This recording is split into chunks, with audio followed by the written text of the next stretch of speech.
Minecraft, c'est un super jeu et j'adore y jouer. Écoutez, je sais pas par où commencer.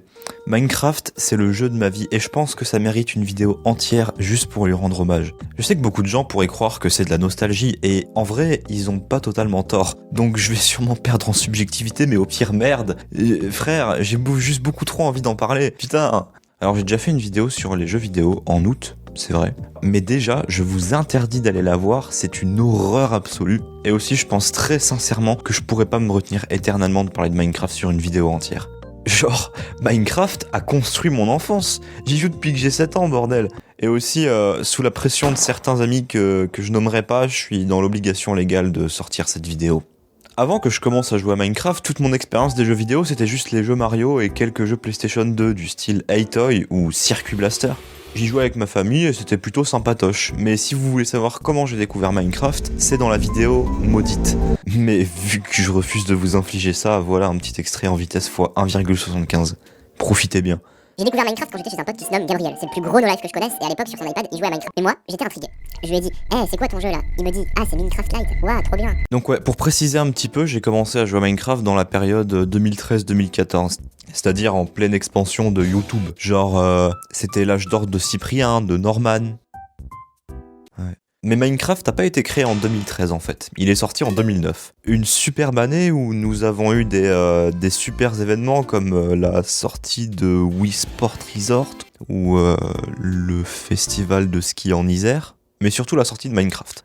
À sa sortie en fait c'était juste censé être une amélioration d'un jeu que Notch, le créateur, avait trouvé assez sympathique. C'était un jeu qui s'appelait Infiniminer. Et donc il sort en 2009 une première démo de Minecraft sur un forum. Démo qui va plaire énormément aux gens, qui réagissent plutôt vite. À cette époque, il n'y avait pas encore le mode multijoueur, il y avait que le mode créatif qui était disponible, mais ça l'empêchait pas d'en faire un super jeu qui, dès sa sortie, en fait restait ultra ouvert à toutes les constructions possibles et imaginables. Avec comme seule limite une hauteur de 256 blocs pour un jeu bac à sable. Pour ceux qui seraient pas au courant, un jeu bac à sable, c'est un jeu dans lequel le joueur est pas guidé par un objectif précis. C'est un genre qui appelle surtout à être créatif et juste à s'amuser. Et pour le coup, c'est possible d'affirmer qu'à l'époque, Minecraft était vraiment le premier jeu de ce genre qui était aussi révolutionnaire. Mais bon, je pourrais parler des heures de ce jeu de merde, donc je préfère organiser ma vidéo, sinon ça va être le bordel. On va aller droit au sujet du coup, en commençant par parler d'un truc qui est cool sur Minecraft, je suppose. Genre, prenez le gameplay par exemple. Quand on a envie de développer un jeu vidéo avec des possibilités en théorie presque infinies, je pense sans trop m'imposer qu'on a tous envie que ça reste simple à jouer et plutôt intuitif en général. Et c'est normal, parce que c'est cool d'avoir un jeu vidéo avec une hyper grosse map et des trucs de partout. Mais si c'est juste un bordel pas possible, ça perd un peu de son intérêt je trouve. L'avantage avec Minecraft, c'est que c'est un jeu relativement simple d'utilisation alors qu'il est ultra complexe dans la forme. D'ailleurs, je pense que c'est ce qui a fait le succès du jeu. Non mais c'est vrai, n'importe qui peut jouer à Minecraft en soi. Que ça soit ta grand-mère, ta sœur, le bébé, ta mère... Un singe? Waouh.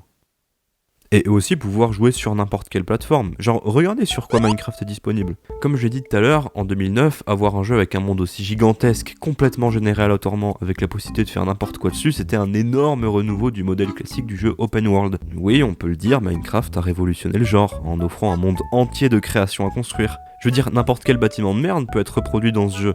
La Tour Eiffel, c'est faisable. Le Burj Khalifa, c'est aussi faisable. La Maison Blanche, c'est possible.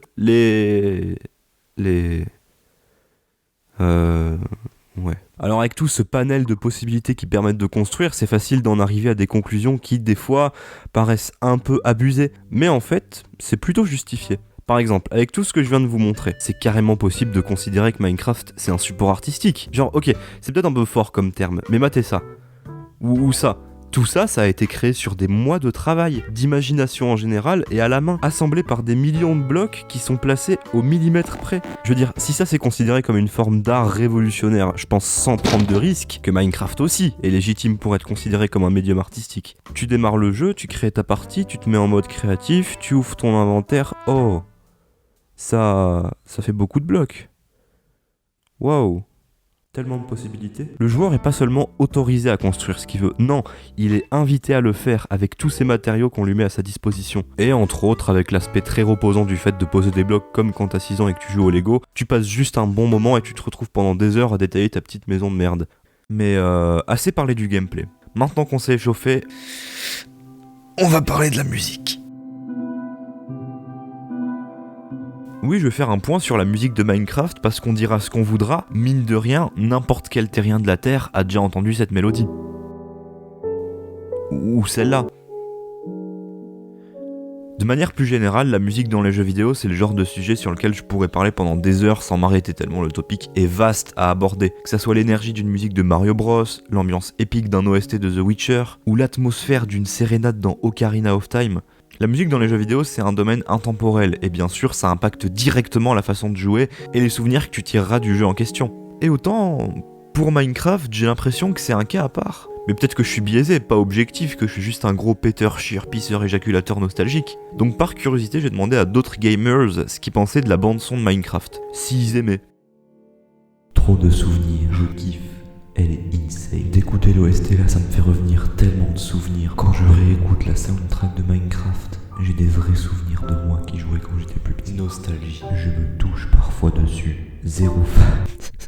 Alors c'est très profond tout ça, mais à quoi c'est dû cette manie de dire que la musique de Minecraft est aussi spéciale? Daniel Rosenfeld, ou C418, génie vivant et entre autres compositeur de l'album Alpha du jeu Minecraft, expliquait dans une interview que la musique devait pouvoir être jouée dans n'importe quelle situation, parce que le logiciel qui était utilisé pour balancer la musique dans le jeu pouvait pas reconnaître la situation dans laquelle se trouvait le joueur. Genre si t'es en train de miner, si t'es en train de construire un truc, si t'es en train de génocider des cochons. Et du coup, ça donne une grosse limitation technique. Mais ça a pas empêché à Daniel de se démerder. Le résultat, c'est que tu sois dans une cave, en train de te battre avec Kim Glow, en train de construire une maison cool, la musique, elle restera neutre. Jamais épique, jamais joyeuse, jamais triste. Juste toutes ces émotions en même temps qui se jouent dans un intervalle assez éloigné. Parce que sinon ça va énerver le joueur si tu lui balances H24 des sons en boucle.